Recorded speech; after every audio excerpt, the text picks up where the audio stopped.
Добре дојде на подкастот Зборувај македонски. Јас сум Марија и ти помогам подобро да го зборуваш македонскиот јазик. Она што ќе го обработам во оваа епизода е тоа кои се стравовите кои постојат кога треба да зборуваш на македонски.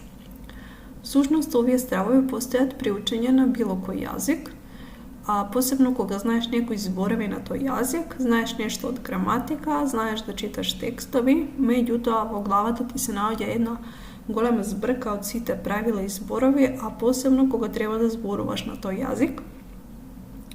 И кога доаѓа моментот кога треба да кажеш нешто или да комуницираш со некого, почнуваат неколку реченици да ти се вртат во главата.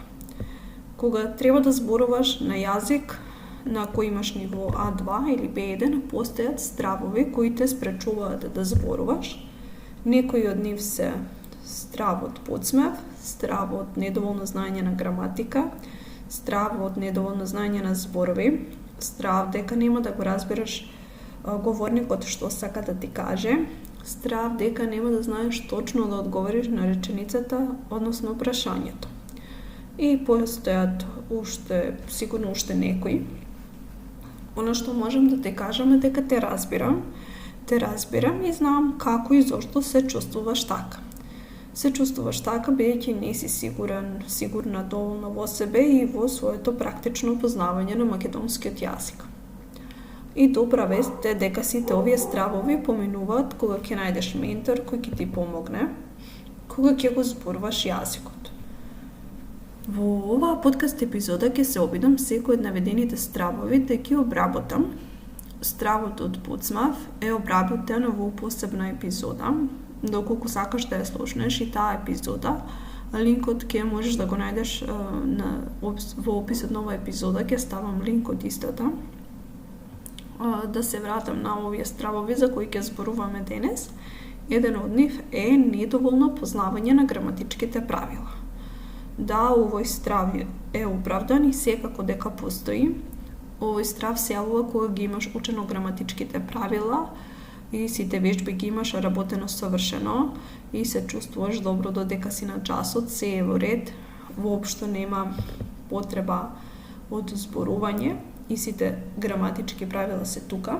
Меѓутоа, ти се случува една голема блокада кога истите тие правила треба практично да ги примениш, односно да зборуваш на македонски во реална ситуација. И кога треба да почнеш да зборуваш, и тоа што го знаеш, го забораваш, ти доаѓаат некои прашања во главата и тоа во оваа форма најчесто. Кои зборови треба да се членуваат сега, како одеше акцентот. Знам дека е на третиот слог на крајот на зборот, но како сега да го акцентирам, например, зборот пријателство, како да кажам пријател, како правилно тоа треба да се изговори. Како и претходно што имам кажано дека граматичките правила се важни при учење на било кој јазик. Граматичките правила се must to have, а не nice to have. Доколку навистина сакаш да го научиш јазикот кој го изучуваш и да го усовршиш, секако дека е важно дека треба да обрнеш внимание на граматичките правила. Тие се базата и основата на еден јазик. Следниот страв е недоволно знаење на зборови. Колку е важна граматиката при совладување на јазикот, толку е важно и знаењето на зборови, односно имање вокабулар. Еден од стравовите кој често се сретнува кога треба да совладаш јазик е недоволно знаење на зборови, односно немање на тој вокабулар. Кога немаш самодоверба во знаењето на зборови и тие зборови кои ги знаеш почнуваат да ти се мешаат и тоа е секако дека тоа е еден оправдан страв. Овој страв не се совладува така што ќе земеш да читаш речник или кога ќе ти затреба зборот да отвориш Google и да го прашаш.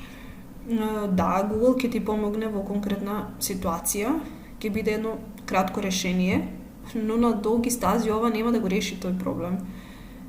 Не може Google да ти биде твојот мост во течно зборување и правилно зборување на македонскиот јазик.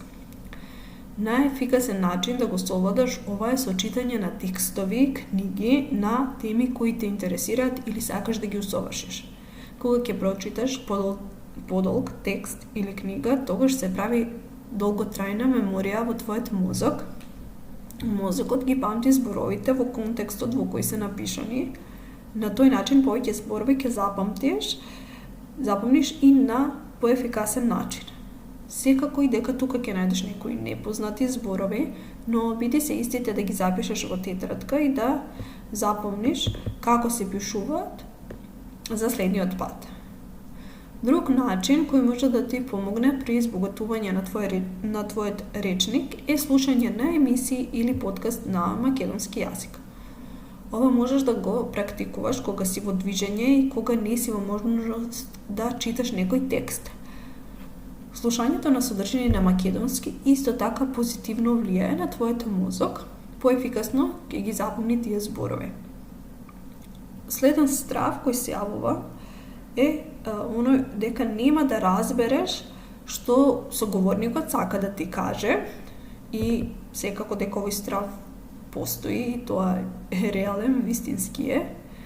Ова се случува на ниво на знаење на јазикот, кога ти знаеш што сакаш да кажеш и го имаш навежбано тоа на некој начин, но ти се случува блокада при зборување кога соговорникот те прашува нешто што ти баш и не разбираш што те прашува, а уште на тоа треба и да одговориш.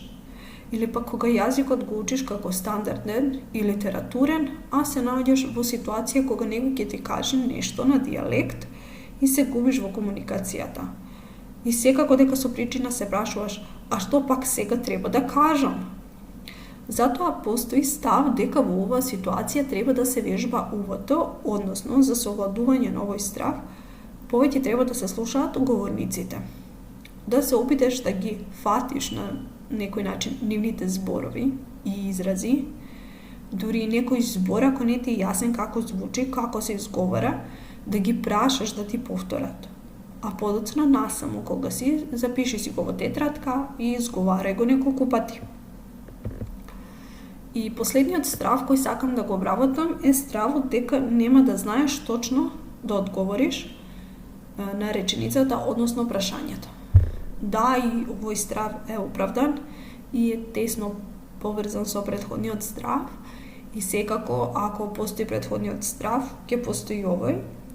Како што претходно споменав, ако не го разбереш соговорникот што те прашал или што ти кажал, како пак ќе знаеш што да одговориш и како да го продолжиш разговорот. Исто како и за претходниот страв што кажав, треба да се практикува советот вежбање на увото и помнење, запишување на непознати зборови. Но тука би нагласила дека да се совлада овој страв потребно е зборување и зборување. Кога зборуваш, имаш соговорник кој е стрплив и внимателен, полесно ова ќе го поминеш. Некој кој навистина со трпение ќе ти помогне да го совладаш овој страв, тогаш ќе имаш најголем напредок.